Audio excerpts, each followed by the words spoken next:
Hi, welcome. In this video, I'd like to discuss the issue of freedom, okay, when it comes to a relationship problem with a dog, once a dog has gained a level of control. And understand that freedom, okay, just like, again, I used my parenting example, okay, when dealing with a already selfish child, freedom is also about right relationship, okay? It's all about advocating properly once a child has already become selfish.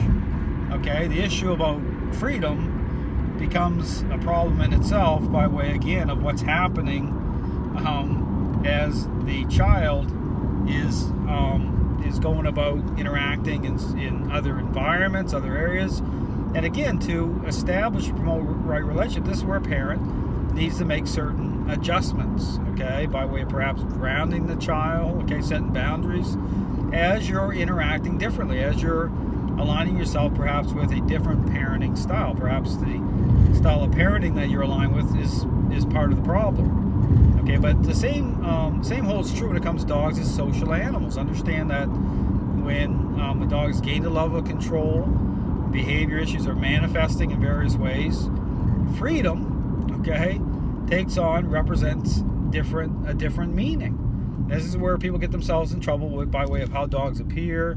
Dog looks playful, you don't suspect there's any problems, and the reality is very different. Okay, this is why when you get a dog on the leash, you bring a dog under a level of influence by way of, again, specific interactions. That's where you gain context. Just like selfish child, ask yourself the question, when do you gain context? When they're playing their video games and doing what they want to do, or the moment as a parent you put a demand on them to take the garbage out, and not for $100. Okay, think about that. Things will start to make sense why I advocate the way that I advocate. It's no different. This is why people can be led into assuming things that aren't true. Trainers who align with this very popular idea of motivating dogs the way they're doing it, they're not dialed in, they're not in tune to how bad things really are, they're not even connecting dots properly, and this is why, and then they're building a picture the way that they're doing it. Okay, so again, I would encourage people to think about why it is you want to interact with dogs the way that I show, an interaction based approach, and why, again, through how it is that freedom, okay, can be a problem once a dog has gained a level of control. Okay, freedom represents a relationship problem, fulfillment. Control issues continue to manifest that way.